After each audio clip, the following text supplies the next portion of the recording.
introduce Dr. Dunn.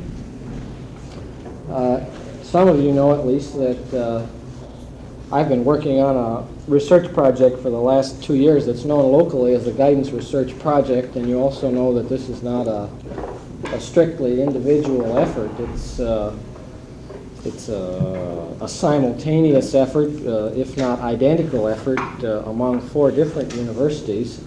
The other universities are Maryland, Texas, and Michigan, and Dr. Dunn is the director of the Midwest Regional Center, I guess for research in pupil personnel services or something like that.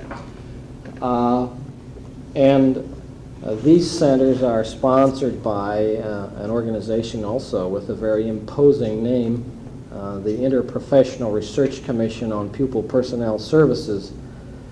This organization is comprised of about, I've lost count, so I have to say about 15 different national organizations, including both APAs, the AMA, the American Nursing Association, the social workers, APGA, and so on. These organizations got together, got the money, and have funded this research. Dr. Dunn got his degree from the University of Michigan, where he now is, but he left there briefly to go to Wayne State University, then had a chance to return to Michigan, and he is not only directing this project, but he is also a member of the faculty of the School of Education and of the Psychology Department, and he is teaching in the school psychology program. We have a number of biases in common about the preparation of school psychologists, and so we get along pretty well on that score. I'll let him tell you in more detail about what they're doing at Michigan. The thing I probably should make clear is that his efforts are independent of ours. That is, we get our money from the same sources, but we use it for different purposes. And so I'll let him tell you what they're doing. Jim, this group is comprised, as far as I can tell, of partly faculty, partly graduate students. So. Okay, fine. Well, maybe I should begin by setting some ground rules, since we're such a small group, and seated as we are, it probably would be easier to run this more like a seminar discussion rather than a formal colloquium presentation. So if there are things that I say that you would like clarification on, feel free to interrupt or just speak your piece, because in the arrangement that we're in, I think it would be much more efficient, much more to everybody's advantage to make it a give and take kind of situation rather than a more formal kind of talk. I could begin with, the usual statements like I'm glad to be here and you've got wonderful weather and what a beautiful campus it is and this sort of stuff, and this is all true. I was telling Merv that I've been in Los Angeles several times, but usually it was toward the end of the summer, and I thought you had awfully hot weather. So I came down on the plane in my shirt sleeves so I wouldn't have to worry with a jacket. And it's actually quite hotter in Detroit than it is here. It's up in the 80s, 85s in Detroit, and it's quite cool. I had to stop and put on a suit coat and things before I came to campus. Merv has indicated to you that the Michigan Center operates somewhat differently from the Texas Center, and somewhat differently from the California Center, and differently still from the Maryland Center.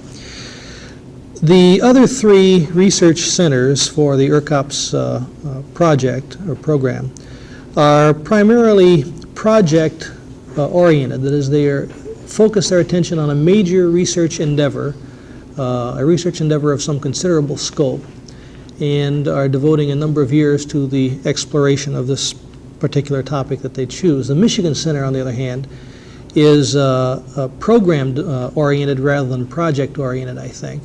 And our efforts revolve around 3 different categories. basic research, applied research, and service. And perhaps I could briefly sketch in for you what we're doing at Michigan and give you some familiarity with what we're attempting to do, and then shift into the discussion that the colloquium title carried, that is a discussion of the mental health aspect of our research at Michigan. Basically, our service commitment involves, first of all, some graduate student training, both in the areas of pupil personnel research, but also in the areas of clinical skills, counseling, school psychology, things of that nature. We are frequently involved regionally in consultation with school systems, with other universities and colleges in the area, and to a certain extent, consultation with state departments of public instruction regarding certification requirements, modifications of state requirements, and things of this nature. And a third aspect of our service function is a seeding, research, consultation, coordination among various faculty at the University of Michigan, and a seeding enterprise aimed at sponsoring independent faculty people to the extent that they feel they are ready to go out and seek independent funds. We've seeded 3 such independent projects to this point, and all 3 of them have gone out and gotten funds of their own. This group may be more interested, Merv. I was going to talk primarily on basic research, but this group may have some interest in the applied research that we're doing, which is primarily program development within the college. This involved a reappraisal of 3 of our main programs of pupil personnel work: school social work, school psychology, and counseling. In Michigan and in the Midwest, typically school psychology and counseling are in separate departments and considered separate disciplines. So there is some duplication of training, some duplication of effort in this direction. And in Michigan, what we call the visiting teacher or the school social worker acts in many cases much as a counselor. She is the person actually who sees the child on a long-term basis. Counselors are typically short-term people in the school systems. So our approach over the last few years in mounting our action, our applied research program, has focused primarily on research, status quo research, that is descriptive research of what the pupil personnel services were like in the Michigan area and in the Midwest region in general. We asked various universities in the Midwest what their training programs were like. So we did a training survey. What did the universities claim were the training patterns that they were employing in the training of pupil personnel service workers? We then contacted the various licensing or state certifying agencies and asked what the state requirements were for service as a social worker, school psychologist, etc., attendance officer.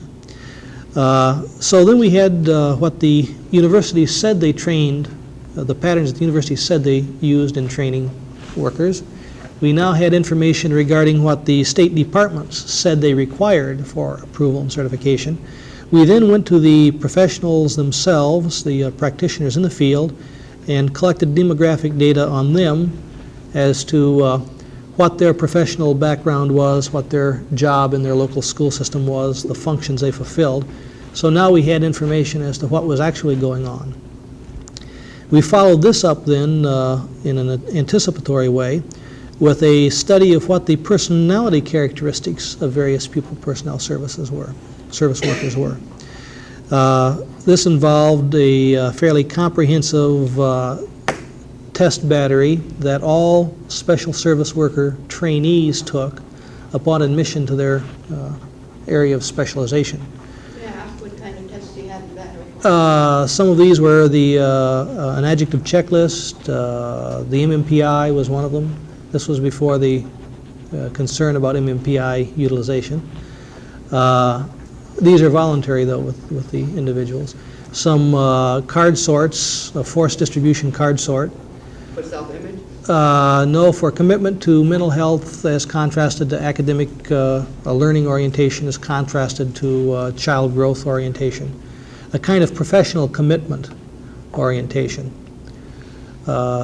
In the last one was a commitment to group dynamics, group processes, the democratic leadership mode. Autocratic, democratic would be a reasonable dichotomy.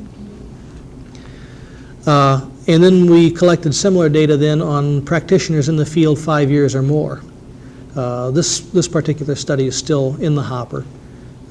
Data have been collected and analysis is going on now. And I might indicate that the Michigan Center, we have a lot of studies, but we have a lot of people pushing the studies, so that this is one that I'm not responsible for. Dr. Morse at the University of Michigan is doing this one. The expectation is that you may find, if you do find differences in the practitioners in the field, you may then, if this is the kind of person that survives in the field, then you may make your selection procedure contingent upon finding people who do have a survival potential, because the manpower problem right now in the field is quite acute, and a number of people leave the field. And if we can select those people with high success of remaining in this field. See what the people that leave our life. That's right, yeah. But we have no way of identifying these people, you see. Well, if they're leaving, one could trace them, couldn't one? Not in Michigan. Unless you went through all of the state records and find out what people were not being reimbursed again for a subsequent year, and that would have to be practically a longitudinal study. Follow up all the people approved now, and wait 5 years and find out how many of those are left. And we weren't tooled up for that. The reasoning behind this kind of piecemeal approach to exactly what was going on in pupil personnel services in the Midwest was so that we could take steps at revising University of Michigan training programs with respect to counseling, VT, and so forth. And we didn't wait until the data were in. We started making rational revisions of programs already, and some of these are already being implemented. And while the VT training in Michigan now, the University of Michigan has an experimental program in which considerably less experience in teaching is required of those people who already hold a Master of Social Work. In the past, if you had an MSW in Michigan, you had to return to school and get a teaching certificate, which meant literally 3 years of graduate training before a person could be a visiting teacher in the Michigan schools. Now they take a special program of education, which is not equivalent to a teaching certificate. They're required to take student teaching, history and philosophy education, a course in methods, a course in ed psych, but they don't have to take the whole gamut of teacher preparation courses. The counselor training program is moving into an interdisciplinary mode that I talked to you about, Merv, in which psychologists, social workers, and counselors will all take part in the training of counselors at Michigan. This particular program is under the direction of Gary Waltz, who has been running the NDEA Institute in Counseling at Michigan. And then the school diagnostician or school psychology program has recently been revised also to bring it up into keeping with some of the recommendations of the committee. Have you gotten to the point, Jim, where a person who is in training to be a social worker or VT, that's too close to VD for me. I'll cover up the mic. Okay. A social worker, a school psychologist, or a school counselor all come together in some common classes? Yeah. That's different than everybody focusing on the counselor. Right. Yeah, we're moving in that direction too. This last year, visiting teachers and diagnosticians jointly took the same seminar. Part of the time they were separate in their own groups, and part of the time they merged, and that was reasonably successful.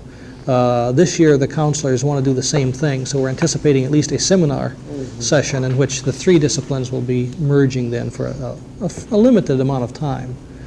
But at least it's a start in the right direction, I think. What kind of faculty reaction you get when these disciplines start merging into one, like pupil personnel services generally, rather than a school psychologist or a school social worker?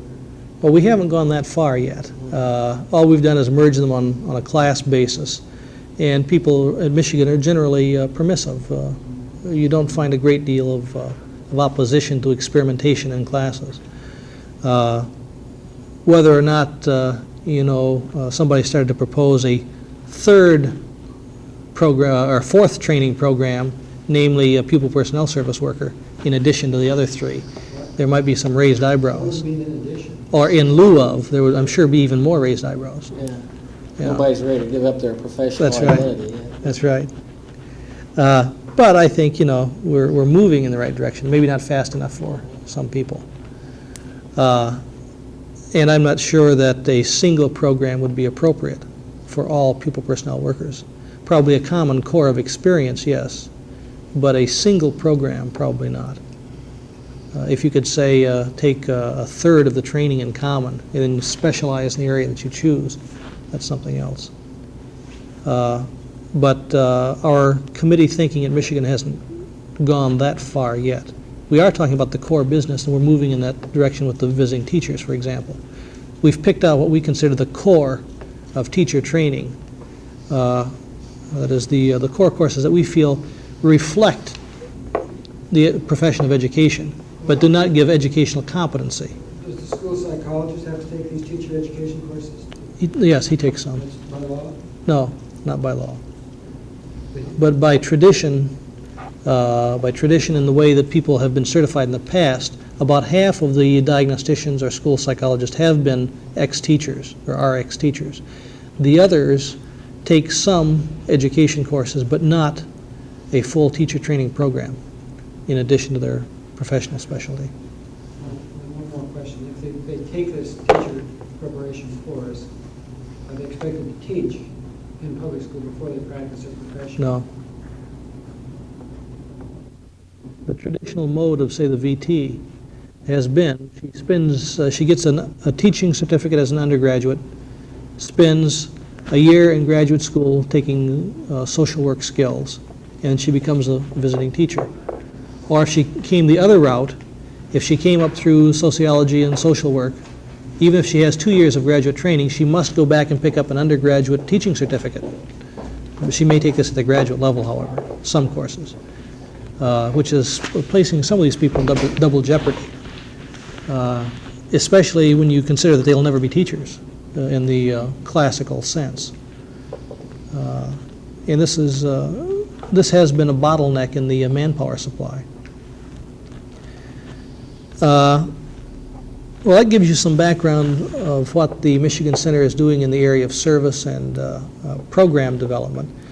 Now I think we ought to shift our attention to the topic of the day, what we've been doing in the area of basic research and expressly in the area of school mental health. Our basic research activities are of three types. One is would clearly be classified under the area of school mental health, the effects of school anxiety, school attitudes on school performance. Another area of research is in the area of cognitive processes and the effects that various transient situational conditions have on intellectual performance of children, as the day-to-day fluctuations, the pressure fluctuations that operate on children. And the third area has to do with the effects of various classroom management techniques on high and low risk pupils. I'm involved in the first two types of studies. Bill Morris is conducting the classroom management enterprise.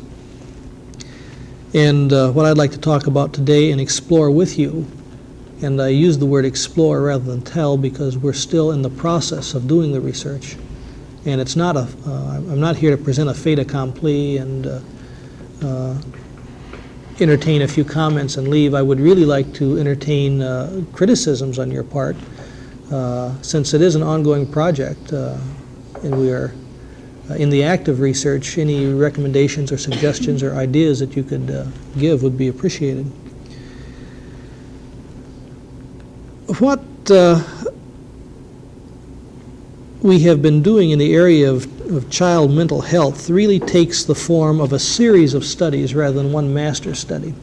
The first study involved the investigation of age, sex, and social class differences in children's school anxiety and attitudes towards school. The study was conducted on data that myself and Bill Morse and another person, Richard Bloom, collected a short while ago. And this was one aspect that we had not analyzed, and to get us underway in the mental health direction on ERCOPS, we decided that we would use the data for this purpose. And since the original orientation of the study was the same as the ERCOPS orientation, the sampling problems were no different. I mean, they were the sampling problems that we would have used ordinarily, the sampling techniques that we would have used ordinarily. What we did was collect questionnaire data on some 1,500 children. Now, at first, this sounds like an inordinately large sample, especially when we did not intend to use all of the data collected. But data collection in the public schools is usually contingent upon having access to a particular class of children at a time, a large section of children. Which means then that if you only want to collect data on those children that you, only collect those data that you actually intend to use, if you select on a class basis, then you are apt to have a biased sample. Because if you want 60 kids, that's only 2 classes. And you just might get 2 atypical classes. If, on the other hand, you want representative data, you have to sample a lot of classes, but then you have many, many children. And it may not be profitable to cook that much data through the computer on a given data run. It's very easy to get significant results, but the meaning of those results would not be improved any. So we decided to use a 1/3 random sampling on the total, which meant that we were, in essence, taking 1/3 of the class of 10 classes for each of 3 grades in 2 different socioeconomic groups. The analysis procedure was a 3-way analysis of variance design, followed by a filter means program to analyze interaction effects. The things that we were interested in, the variables we were interested in, were children's test anxiety, what Saracen has called test anxiety, their affect for the academic aspects of school, the value that they attached to the academic enterprise, their affect for the social aspects of school, and the value that they attached to the social aspects of school. We had a series of hypotheses, most of them common sense hypotheses. These were grades 5, 7, and 9 in an upper middle class and an inner city, lower socioeconomic group setting. And the hypotheses we had were the kinds of hypotheses one would come up with if he read the literature. Things like as child, and this is partly the basis of vocational counseling that we were discussing a little earlier too, Merv. As a child grows older, as he enters adolescence, as he begins to matriculate into high school, he becomes much more job-oriented. He sees education as a means to an end, and so we felt that older children would place greater value on the academic aspects of school. Following the cue from Saracen, we felt that girls would be much more apt to express anxiety regarding school, and it's culturally acceptable for a girl to express anxiety. We also expected, perhaps in our biased way, that the upper middle class children will have much greater school anxiety. After all, these were the people for whom entry into the professions was important. they needed an education. So we presumed they valued education. So we felt that we'd probably see greater school anxiety among these children in the lower classes. The results, however, were surprising. We've had more fun looking at the unexpected results than at the expected results, partly because what we expected just didn't materialize very frequently. And we were then challenged with trying to make some sense out of this initial study to give us direction for subsequent efforts that we would make for ERCOPS. One of the things that we found that we did not expect, because it's counter to what Saracen reports in his book on school anxiety, or anxiety in school children. We did not find age differences in school anxiety, which we should have according to Saracen, nor did we find sex differences, which we should have according to Saracen. We did, however, find very significant social class differences, but they were not what we expected. Pardon? The Negro child, the inner city child, the child from the low socioeconomic group was very test anxious. We did not find a decrease, or we did not find an increase in the perception of importance of academics with age.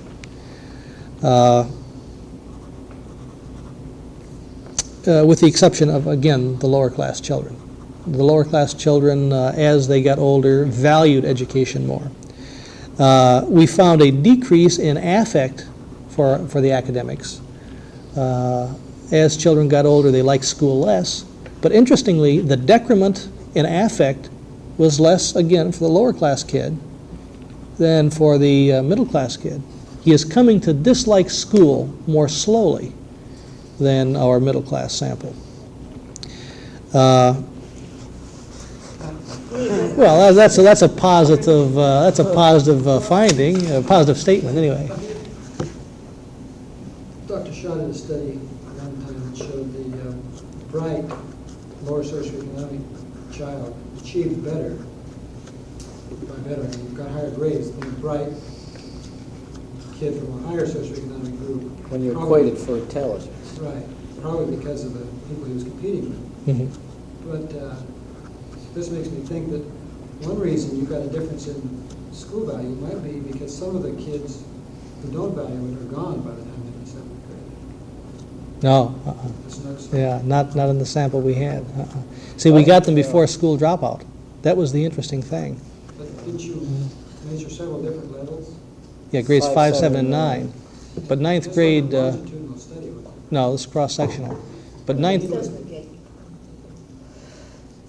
But what I mean is the type of student body you have in the 5th grade is very different in this lower socioeconomic class than the type of student body you have in the 9th grade. I assume you found the same thing at the 5th grade that you found Yeah. at the 9th grade. But see, the student body is not different at the 9th grade from the 5th grade. Because very few of the children had yet reached the age at which they can legally drop out of school, Oh, I didn't realize. say, in Michigan. School dropouts typically occur in the latter part of the 9th grade or the early part of the 10th grade, when the children reach 16. So that we still had, some had dropped out. The lower class 9th graders were a little older than, but only of a matter of a few months average age. The age of the children are older than Saracen sample. I think that went through 6th grade. That's right. That's right. So, Yeah. in terms of the sex differences. Did you feel the questionnaire was appropriate for 9th grade children? Or did you Yes. feel it was far too immature? No, we modified it slightly. It was a modification that had been reported earlier by myself and Morris. It had been used with this age level before and worked very well. The modification lifted it up from the yes/no, gave it a multiple choice response mode, and we did not have any worries with respect to this. And so part of what I will have to say again will come back to the test anxiety, because I think this gave us some leads that were very important, which we're since following up, and the results that we're getting I think, bear us out in the direction that we're going. And I'll get to that in a minute. It may satisfy some of your comments, may not either. Well, we were sufficiently set back on our heels with these kinds of results because they were counter to stereotype. Can I ask you how you measured anxiety, though? Was it a modification of one of the existing anxiety? Of Saracen's test anxiety scale. Yeah, Saracen's test anxiety scale. And the modification primarily involved making it a 4-point response mode rather than a yes-no response mode. And it dropped out one item that we felt was inappropriate. So it was a 29-item scale. And very slight modification of the wording to accommodate the 4-point response mode. Excuse me for severing, it's not a major point, but I think what you also did is a net effect. On the one hand, you have the fact that Saracen and other people supported that girls are free to express test anxiety. And yet the boys may be having more frustrating experiences at schools and have a greater, you're not, the equal amount of frustration is not, it's the same. Yeah. So that you have balancing out, but for different reasons. Yeah, whether or not, the scale really measures a trait, an underlying trait, is a good question, something that Rubush has talked about in the recent NSSE yearbook. Yeah, well, about all I can say is that Ken Davidson was involved, and he, worked with, was a second author with Saracen of the book, and was involved a little bit in the construction of the scale. And Davidson was a Michigan graduate. And You can live that down. yeah, and he was not concerned with, he said he could live it down. He was not concerned with the modifications that, No, I don't think it was Yeah. modification. we've found some interesting things in using the Saracen scale and the follow-up study to this. That wouldn't explain the, maybe it would, I hadn't not thought about the controlling. reversal in predicted anxiety at the various socioeconomic levels. Yeah, now No, but actually, I would have predicted that the lower class kids would have higher anxiety, because from the same rate of failure, I would have too, Yeah. only from some previous research experience, though, if you kind of look at it. or just from clinical Logically. experience and seeing how these kids differentially respond to clinical situations. well, but speaking clinically too, one of the most common forms of defense with lower socioeconomic groups is denial. And we see denial begin to creep in with the inner city child at a very early age as a defense mechanism. And school dropout has been described as one of the manifest forms of the denial of school, the denial of the white man's value, if it's an inner city school we're talking about. And I must say that our middle class, lower class dichotomy here is confounded with racial and ethnic problems, but you have that unless you're really going to be extremely rigorous. Yeah, just And so school dropout has been, justified in this. Almost Yeah. both ways, and it'd be interesting, pie in the sky, if we had this data 10 years ago. How recently has this changed? yes. Well, what has happened with this now, since then, Sheila Feld has used a modification of our modification. Sheila Feld is at NIMH. That's right. Sheila is an in-house researcher at NIMH in Maryland. And she got almost identical results to what we got.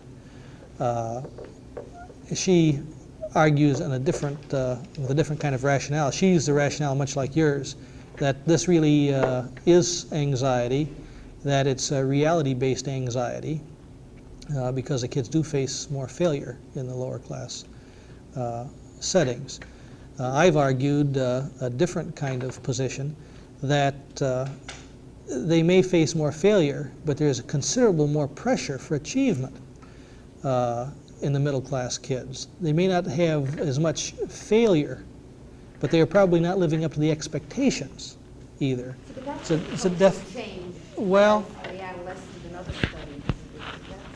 There's pressure at home, but there is, you've gotten a reduced value amongst adolescents. I don't follow what you mean now. The culture is certainly imposing a great deal of pressure on the adolescent today. Yeah, but the peer pre-adolescent culture is- Coleman studies Okay, and other stuff. is denying this, you mean? Yeah. Yeah. So you're saying that the stress imposed by society is not received as strain on the part of the organism? Well, they've adapted. Yeah, okay. So that's where your denial comes Yeah. in. When you looked at the defensive scale for both groups, did the defensive scale index support your findings? And were the defenses lower for the lower economic group as were their anxiety? What were higher? Or was it lower defense and higher anxiety? Higher anxiety. We didn't use a defensiveness scale because that's on the GASC Yeah. and not on the TASC. You didn't use the Uh, separate one, Pardon me? though. Not the separate. No, we didn't use the separate one. And the reason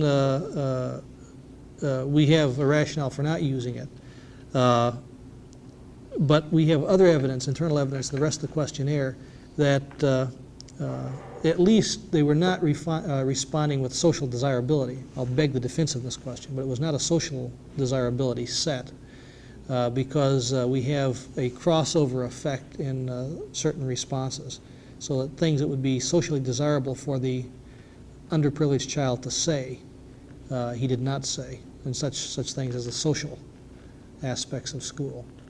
So we have enough crossover evidence within the scoring that we're confident it was not social desirability. Now, whether or not there was defensiveness is open to question. But I'm not clear now as to what you attribute this to. Go there once more. I haven't said yet what I have attributed it to. We've been going around the Sheila Feld, and I don't know your name, hypothesis. I was much more modest, naive, or myopic, depending which adjective you want to use. Right. Well, you're kind. I assume that simply what we were seeing, especially, and see, I have the benefit of another kind of analysis that you haven't told you about yet. I said to myself, from the data, what I am seeing is a much greater awareness on the part of these children that this is the only way out for them. So they've got much more money riding on this horse race. It's a long odds shot, but they've got to play it because it's the only way they can make their bet. And so since they're playing a game for longer odds, the anxiety would go up. But this is, a rather naive kind of. It'd be interesting to test that in a game with the feelings about playing a certain sport like baseball, football, basketball, which has been traditionally the way out. Yeah. That could be tested. Yeah, it would be, except that, see, now we're in the post-Sputnik era. And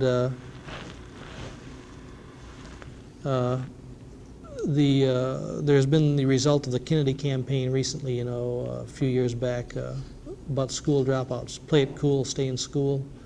The television jingles. So what happens, the kids did go back and they stayed in school for a couple of weeks, and they found it was the same old thing. And then they dropped out again.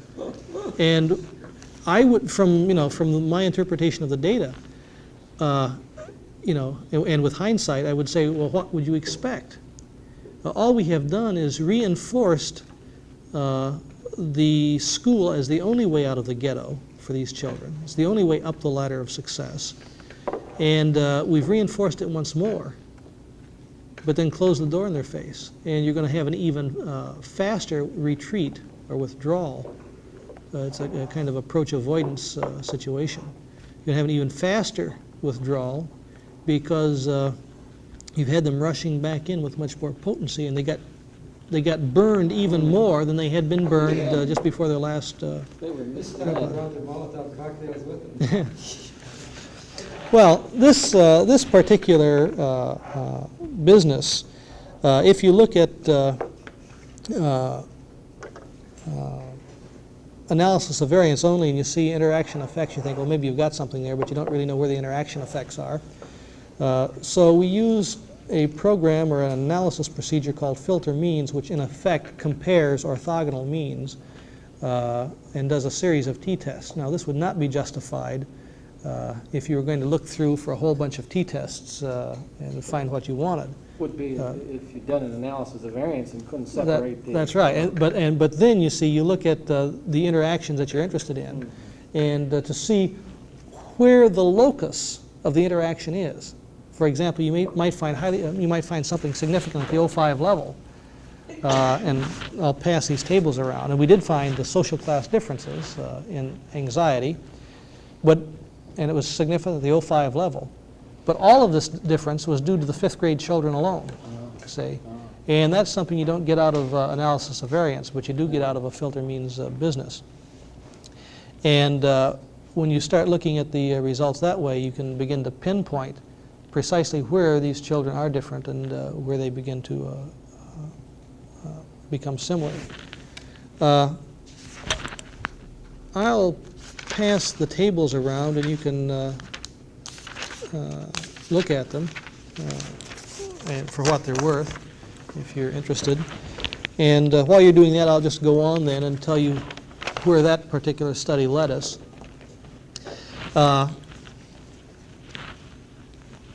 Two questions came up, and we had, you see, we had no delusions about the grandeur of this particular study. It was simply a study of group differences on 5 attitudes towards school, anxiety and these other 4 attitudes, 2 on academics and 2 on social. And it was basically a feeler study to see what leads it would give us. It was, we had the data, and it was worth looking at. The difference in our results from what Saracen would have us expect bothered us to a certain extent. And also we were curious as to just what the locus or the origin of these attitudinal differences was. Bloom followed up the study with a study of the relationship of test anxiety to academic achievement, and he didn't find significant results. So we felt then that our initial analyses were probably not spurious. Our data really did reflect something different from what Saracen had talked about. And what's more, recently, a study by Morse, not connected with ERCOPS, has shown that the mental health climate of the classroom has no bearing whatsoever on academic achievement of children in that classroom. And this was a blow to mental health people, and if there's anybody who's mental health oriented, it's Bill Morris. And in general, the School of Education at the University of Michigan, which has been notorious for its permissiveness for these many years. Yeah. I have physiological data which would support that if you consider the PGR a physiological measure. Very clearly indicates it. I've steered clear of that stuff, the physiological measures. Might be interesting to get involved in. Yeah, it's just supportive. Yeah. So the question was, were we using test anxiety in an atypical way? We were, of course, aware that we'd used it with older kids. Saracen's results were elementary school children, but we did have some 5th graders in our sample. And 7th graders are not that much different from 6th graders, especially when they are housed in an elementary school building. So we were just a bit concerned. A factor analysis of Saracen's scale reveals 3 clear factors that are only one of which is test anxiety.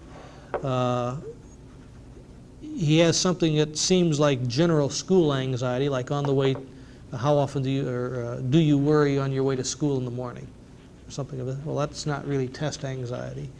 It's some kind of anxiety about school in the general sense. He also has autonomic response items in connection with recitation, such as going to the blackboard. How often does your hand shake, or does your hand shake when you're called upon to write on the blackboard? These seem to be recitation items. So then we decided what would happen if instead of pursuing research using simply Saracen's scale as Saracen defined it, but rather if we broke it down into its components, into its constituents. One of Saracen's major contributions, I feel, in the study of anxiety in children is that you might as well disregard the study of children's anxiety as a chronic level, i.e. the manifest anxiety type approach. You can only get very modest correlations at best, correlations of like 0.15 or thereabouts with academic achievement and test performance. Sometimes not even that, sometimes contradictory results. And at best, they would be very poor. You can always get significant correlations just by raising your sample. Test 500 kids instead of 100 kids. But you don't get any more of the variance accounted for. So following his rationale then, and if we could clearly see these three dimensions within what he called his test anxiety scale, would it not be better to collect fresh data about which we had more control than we had with the initial business, break down the anxiety into the dimensions that Saracen talked about, reinstitute certain attitudes towards school, and now relate this to academic achievement of various types, relate it to other measures of anxiety such as the clinical scoring of draw-man tests or human figure drawing tests, relate it to the emotional climate of the classroom as measured by some of Bauer's instruments and as measured by teacher ratings and questionnaires of kids, and also related to certain family antecedent information such as number of siblings, parents' educational level, things of this nature. And so at this stage we went back into a school system, collected data again from, this time we expanded it a little bit. We didn't skip grades, but this particular school system we went into elementary school only went up to sixth grade. In Michigan, elementary schools are of various types.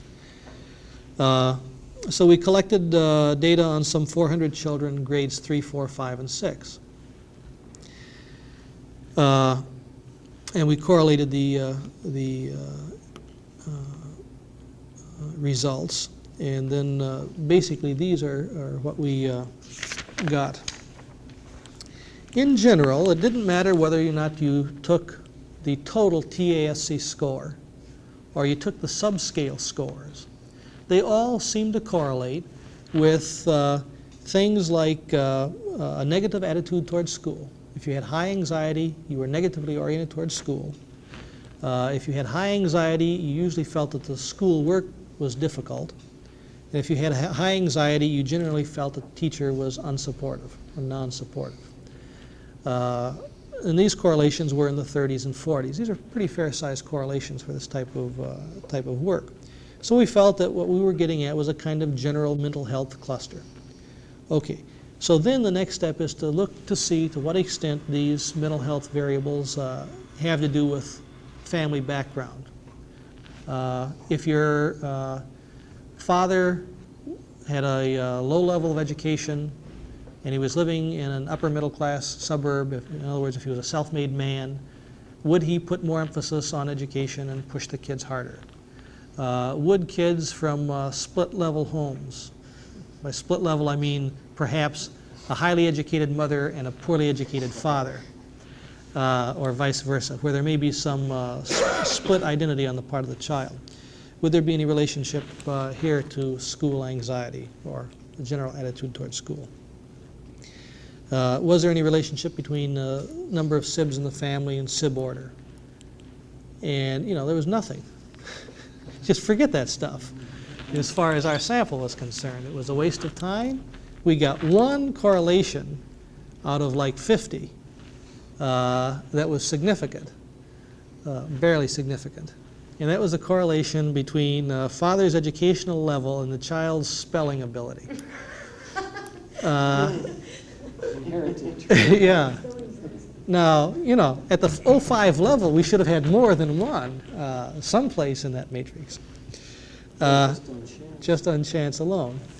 In fact, something must have been operating to repress these correlations. So the family background, harmony, family community dissonance hypotheses that many people have entertained, we just didn't see any evidence of.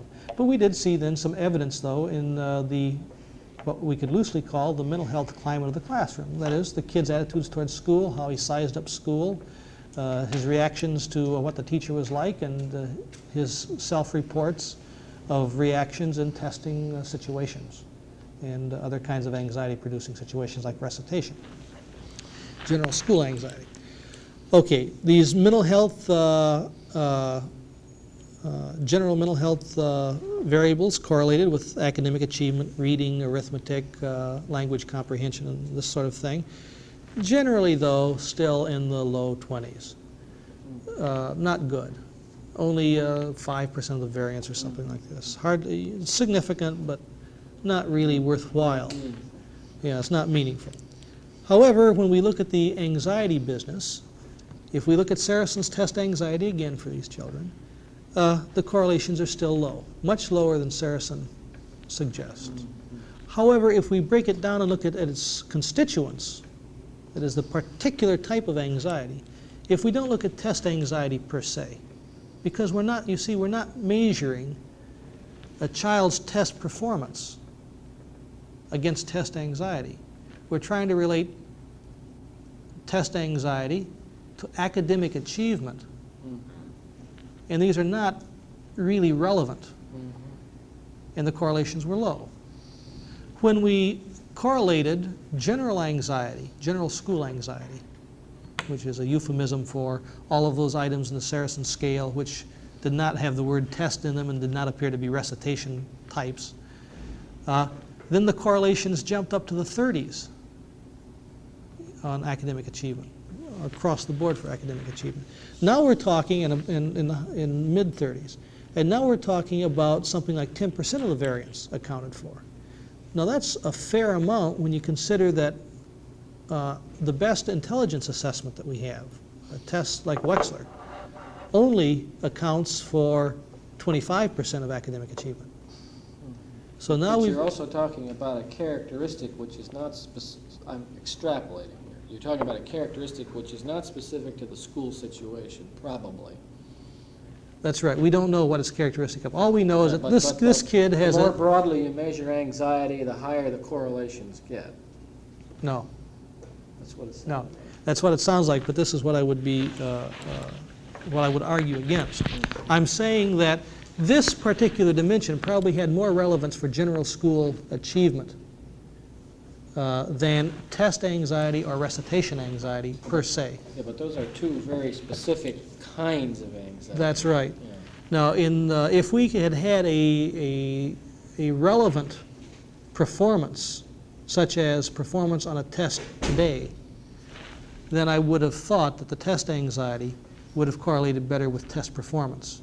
Recitation anxiety would correlate with recitation grades, but general grade point average or general academic achievement ought to correlate with those items that refer to school, the ongoing day-to-day operation of the school, rather than some highly specific aspect. Okay, well, and this is really an example of the matching, the relevance of the personal attribute to the performance, the criterion performance. See, if you have relevance between the trait, More specific than prediction. right, Yeah. then you will get higher correlations. Except it doesn't sound specific to me. I mean, even as you've defined it, it sounds less specific than when you talk about test anxiety. Less specific, but more relevant to the criterion variable under consideration. Well, in the next, you see, I know you didn't do this, but Yeah. the next question I would have would be, do these kids manifest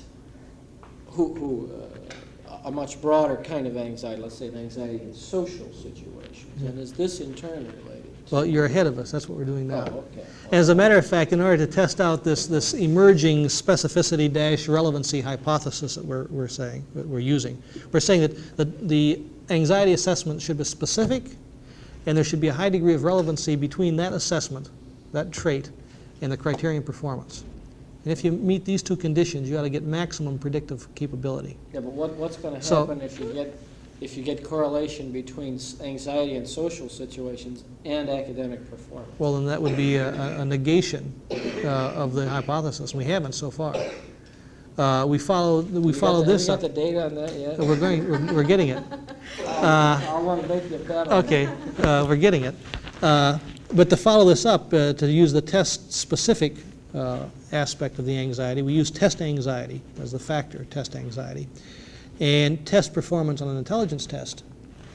And here, very significant results in the prediction of the manipulation of IQ, as IQ obtained from test performance, for those high test anxious kids.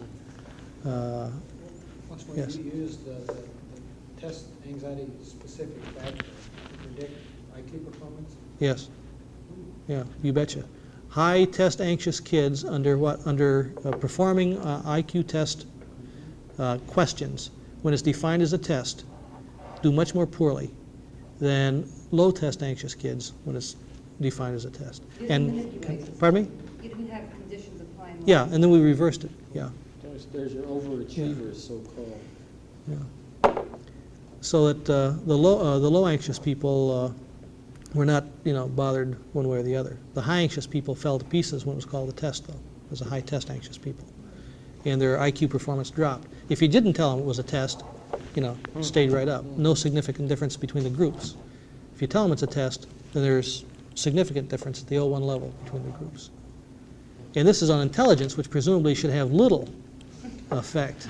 That if there's anything stable that we've got in psychological testing, it should be intelligence using, well, I say if anything we've got that's stable.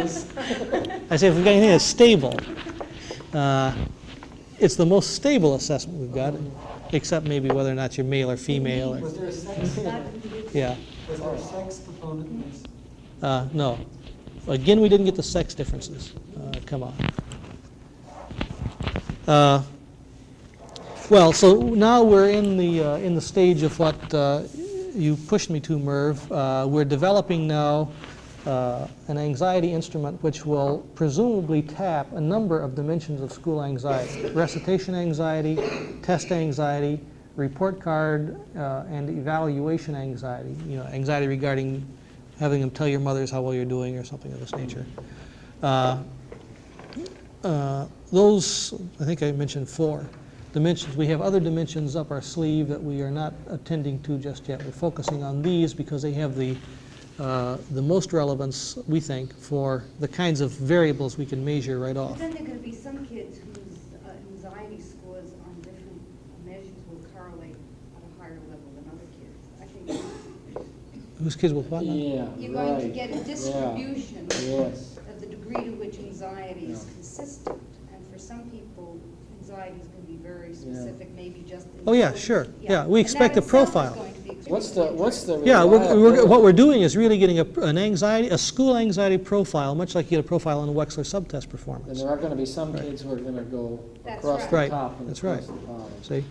And once we get this, then once we can talk about the dimensions of school anxiety, and if we can validate these, if the specificity-relevancy hypothesis holds up in predicting to various kinds of school performance, we will be in a beautiful position then to follow up and actually do profile studies of kids, whether they're all high, all low, the kinds of changes that take place, and then following this up with the degree to which the teacher serves as a cueing agent to activate various types of anxieties. See?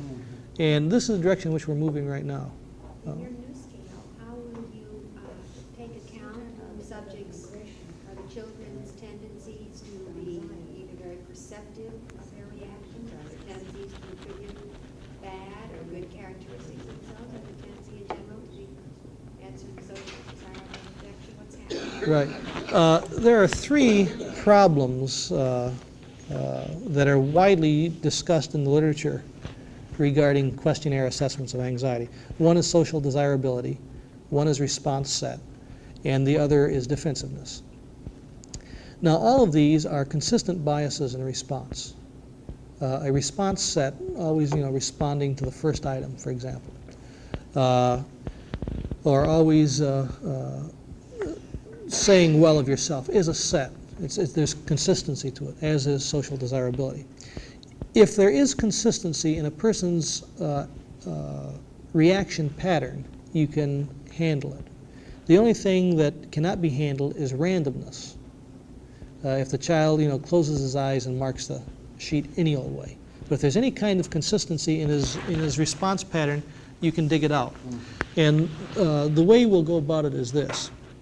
And this is the reason we can only use the 4 scales that I mentioned. We can't make this a huge profile test at first. The way it can be handled is this. Instead of trying to build in a lie scale, which has been the mode up to now, in which you give, say, 10 items on a lie scale, and depending on the pattern of response within these 10 items, you decide whether or not to accept 150. It would be much better if you made your decision regarding the acceptance or rejection of the 150, if you could base your decision on 150 responses, not on 10, for which you already know the distribution. The rationale underlying a lie scale is that you presumably know the distribution to begin with. Any deviation from the distribution causes this person to be suspect. And here again, in social desirability, presumably you know the distribution. He's always going to say, he's going to be a yay-sayer. He's going to rate himself well. What really is operating, though, is a more generic problem than either of these 3 techniques, lie scales, desirability, or defensiveness, have accounted for. And there's still a third problem that people have not talked about, the hyper versus hypo-reactivity of the child. And this may mean may be similar to what you indicated, the degree to which the kid is perceptive of his own reactions. Maybe he's anxious and doesn't know it, something of this nature. For years, people involved in psychometrics have asserted that you cannot compare raw scores of an individual on 2 different tests.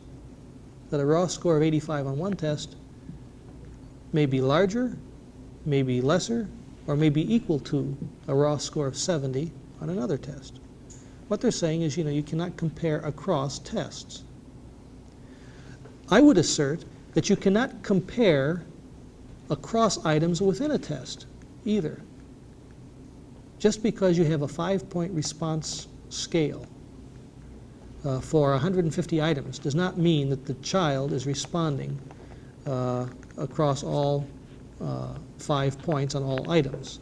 Similarly, it does not mean that a child whose mean score is, say, a 4 response, you do not know whether his score is higher or lower or equal to a child whose mean score is 5, because you don't know how they're using the scales. So the way to get around this is to, pardon me? So that's anarchy. Wow, yeah, workers of the world and all that stuff. So that's what we're going to do. We're going to throw the long bomb, and we're going to apply an analysis technique that, to my knowledge, has never been used before, and I can't see why. But I must give credit because it's not my idea. I think it's a very original idea, an insightful idea, and it comes from a fellow by the name of Bergen at the University of Kansas, who has reported it in a paper, and that's all. It's never been used before that I know of, nor that he knows of. You then compute t-scores for each individual item within the whole test battery. Instead of computing t-scores for individuals across a distribution, you compute the t-scores for each individual item within the battery. That will mean that your mean score for everybody on the test will be 50. Everybody will have the same mean score. Okay. But, and that doesn't get you anyplace yet, but if out of this 150 items, you had 50 that you were interested in on an a priori basis, the mean t-score of the subscale can be anything, you see. The only condition is that the mean t-score across all items be 0. Now, if you have an a priori factor that you're really interested in, or 2 factors that you're really interested in, as long as it's less than half of the items, then these scores are independent. And you can then compute scores. And what you've really done is scores on less than half a test. So you've got to sacrifice 51% of the items in doing this. It's a very extravagant way to do research. But it does effectively wipe out individual differences in responsivity. It does wipe out response set. It does wipe out consistent lying. It does wipe out defensiveness, assuming the kid is defensive equally across all dimensions. And the way it does it is that if anybody is responding in a consistent way, he gets dumped toward the mean. And in anxiety research, you're typically comparing high and low groups. So instead of doing as Saracen recommended, cutting off, if anybody got less than, say, 10 or less than 5 on the anxiety scale, you washed them out. You discarded them because you thought they were lying and you didn't know what to do about it. Or, as in some studies have done, if the kids were too low, they would turn around and put in the high anxiety group because everybody said, well, they're probably lying anyway. Well, with any kind of bias, your odd cases, your unpredictable cases, are cast out to the extremes of the distribution. With this t-scoring, you're casting them to the center of the distribution. And then by using the extremes are based on valid data. The dumping ground is the center rather than the outside. And so that will be the scoring procedure that we'll use on the scale. It means we'll have to be very extravagant because we'll have to throw out more than half of the test because that's the, if we wanted to be unethical about it, we could turn around and after we get the, if we found out that the scales we're not interested don't correlate, we can turn around and do it, take the other scales. Mm-hmm. But that really wouldn't be fair because they're not independent. Because once you've specified what you're interested in, you really should stick to that and not just shop around for as an opportunist. And that's where we stand with the thing. So really, we are excited about the specificity relevancy hypothesis in the scoring business and the development of anxiety profiles for kids with respect to school performance. And the reason we're excited about these is in the 3 studies that I mentioned, the 3 pilot studies or the 3 feeler studies, there was enough being generated here to capture our interest and to push us in this direction. And at that point, maybe I should stop. Good. We probably are over our time limit, whatever it was. I don't know what it was. So don't feel guilty if you want to leave at this point. I wonder if you could extrapolate beyond the data for a minute. That's what journal editors tell me I'm good at. They don't put it in a complicated kind of way. What is it do you have any reason to believe or disbelieve at this point that the kinds of anxieties you're talking about are conditions that can be dealt with adequately within the classroom? Mm-hmm. Mm-hmm. Next question, please. No. Are we dealing with characteristics that will respond to appropriate, I hate to use the word treatment, but nothing else comes to mind. Procedures. Within the classroom. Right. Well, is this our problem? I think the kinds of anxieties that I will be dealing with will be manipulatable. And here's the rationale for this.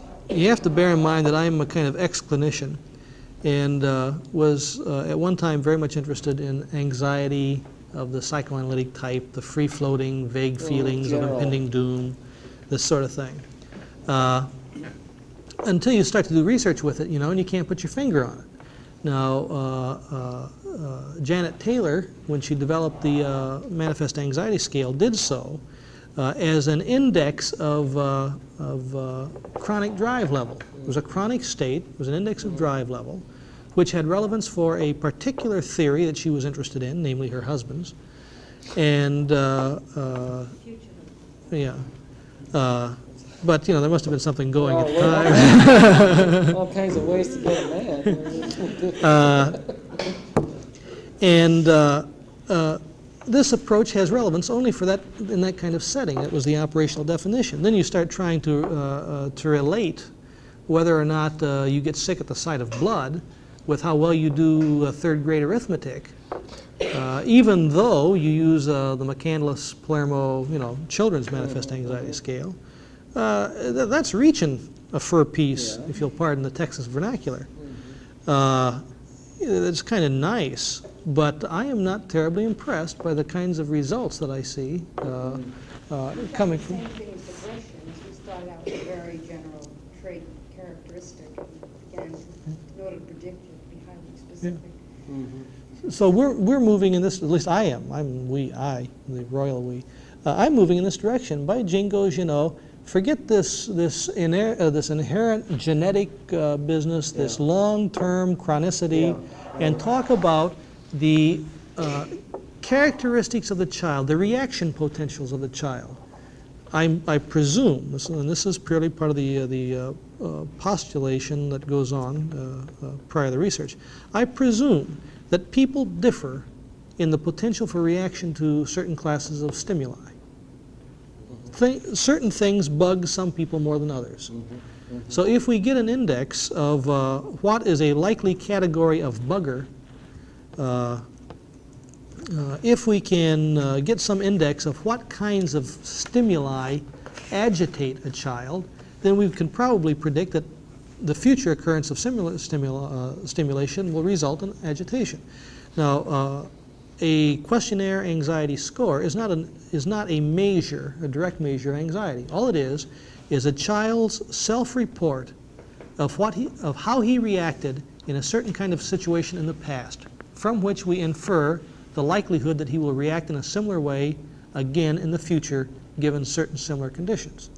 So now the anxiety score is nothing more than an index of potential for reaction in a particular kind of situation. Okay, so now we match up this kid's profile of reactivity to the profile of stimulation impinging upon him. That is the cueing function of the teacher.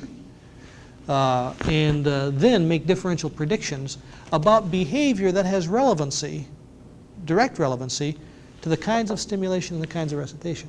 For example, if the kid has test anxiety and the teacher makes frequent allusions to tests or makes cues that this is a test as contrasted to something else, and we use as our criterion behavior, test behavior. Or if it's recitation anxiety that the kid's got, the degree to which the classroom is a recitation hour, the degree to which the child is called upon to be a performer. And then we measure not against grades at the end of the year, not against academic achievement on a achievement test, a California or something like that, but against the teacher grades of the child's performance. You see, how well does he do in the recitation situation? Now, it may mean that teachers don't keep these kinds of grades. It may mean that we will have to... they're going to have to keep specific kinds of grades. But see, then that's a problem of instrumentation. Well, on one hand, I see remedial, or educative processes for teachers. On the other hand, I see a program based on desensitization for children. You could, sure. Heightened. Sure. Yeah, right.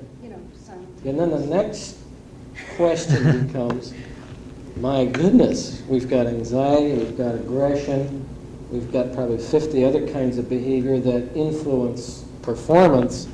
Does it mean we have to diagnose each child specifically with respect to the significant variables, whatever they may be, and I don't really pretend to know what they are.